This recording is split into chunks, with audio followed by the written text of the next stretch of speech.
Selamat sore. Perkenalkan, nama saya Amanda Milta Tomjene. Saya dari jurusan Farmasi Prodi D3. Saat ini saya akan bersosialisasi tentang anti korupsi di keluarga.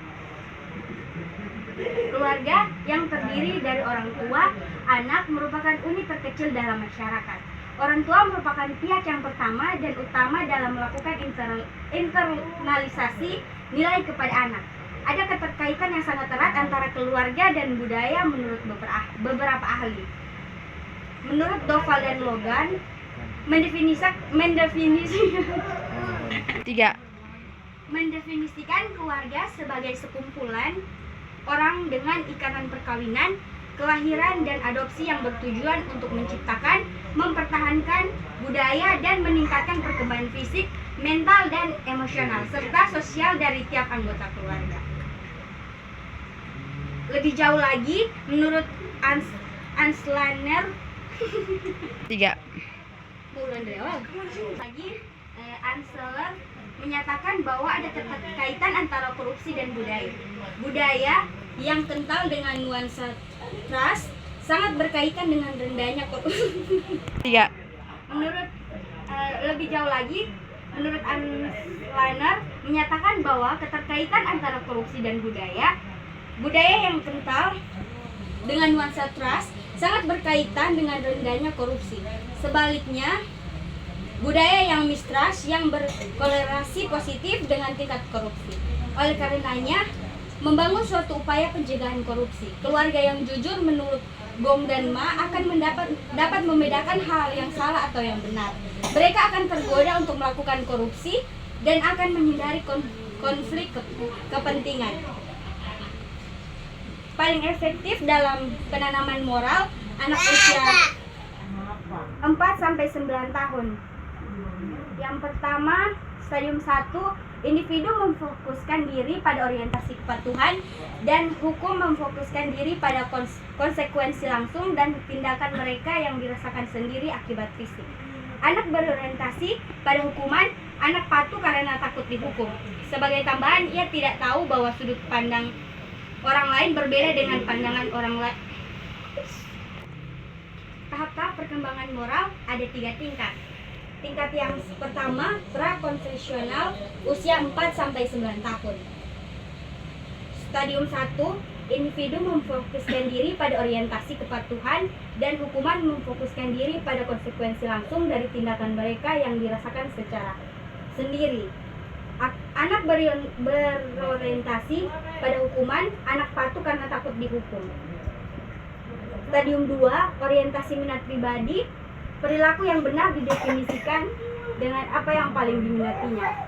Kurang menunjukkan perhatian dan kebutuhan orang lain, hanya sampai tahap bila kebutuhan itu juga berpengaruh terhadap kebutuhannya sendiri. Yang tingkat 2, konvensional, usia 10-15 tahun. Umumnya pada remaja atau orang dewasa, orang di tahapan ini menilai moralitas dari tindakan dengan membandingkannya dengan pandangan dan harapan masyarakat. Stadium 3, seorang memasuki masyarakat dan memiliki peran sosial. Individu mau menyesuaikan dengan orang-orang lain karena hal tersebut merefleksikan karena hal itu persetujuan masyarakat terhadap peran yang dimilikinya.